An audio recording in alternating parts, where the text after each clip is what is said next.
स्वामी कृष्णानंद सरस्वती जी महाराज, स्वामी चिदानंद जी महाराज एवं अन्य साधक वृंद, यति वृंद, भक्तगण, भक्तिवती माता।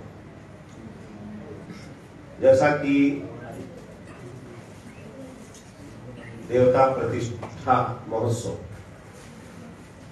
भगवान बालकनाथ जी की प्रतिष्ठा महोत्सव की जो अवधि है ये शायद 19 वर्ष हो गए लगभग,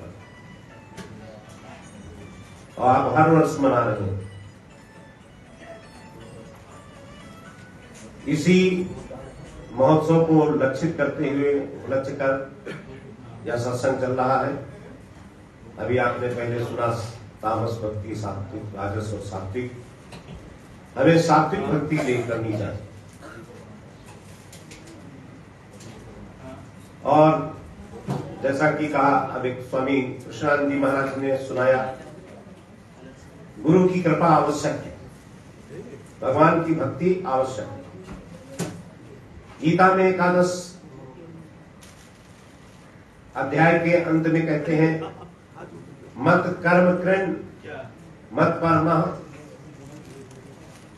मत भक्ता संग वर्जिता, निर्वैरः सर्वभूतेषु या समामेति पांडवा। देखिए, मनुष्य जीवन भगवान की प्राप्ति के लिए मिला है, लेकिन भगवान की प्राप्ति ये लक्ष्य है। ये लक्ष्य सबके दिमाग में आता नहीं है।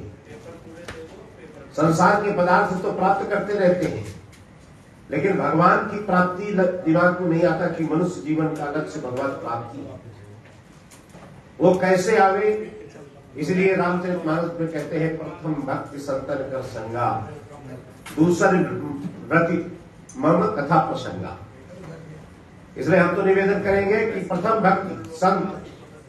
अब संत का मतलब केवल कपड़ा से नहीं है। संत का मतलब जो परमात्मा के अस्तित्व को स्वीकारते हैं, जो परमात्मा के विषय में जिन्हें ज्ञान है,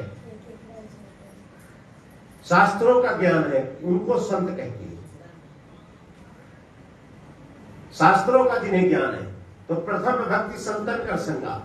वे गैरिक वस्त्रधारी सन्यासी भी हो सकते हैं, ब्रह्मचारी भी हो सकते हैं, वानप्रस्थी भी हो सकते हैं, और गृहस्थ भी हो सकते हैं। संत जिनको भगवान के विषय में पता है, शास्त्रों का ज्ञान है।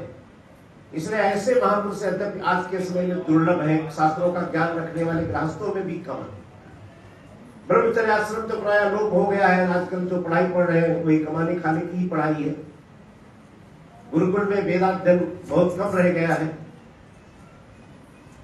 तो सज्जनों, जब वो प्रथम भक्ति संतों का संग करेगा, सत्संग सुनेगा, भगवान की कथा में रति रखेगा, मति रखेगा, बताए गए मार्ग में गति रखेगा, तब पता चलेगा कि इस मनुष्य जीवन का लक्ष्य भगवान की प्राप्ति है। इसलिए हमारा तो निवेदन है कि हर व्यक्ति को चाहिए सज्जन पुरुषों का संग करो, उनसे भगवान की चर्चा सुनो, स्वयं भी कुछ पढ़ो शास्त्रों को। भागवत पढ़िए, शिव पुराण पढ़िए, विष्णु पुराण पढ़िए, गीता पढ़िए, रामचरितमानस पढ़िए।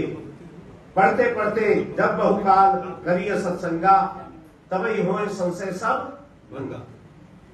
जब बहुत काल करोगे तब दिमाग में आएगा कि भगवान की प्राप्ति मनुष्य जीवन का लक्ष्य है। नहीं तो संसार ही दिमाग में रहता है, मरते समय तक संसार ही रहता है।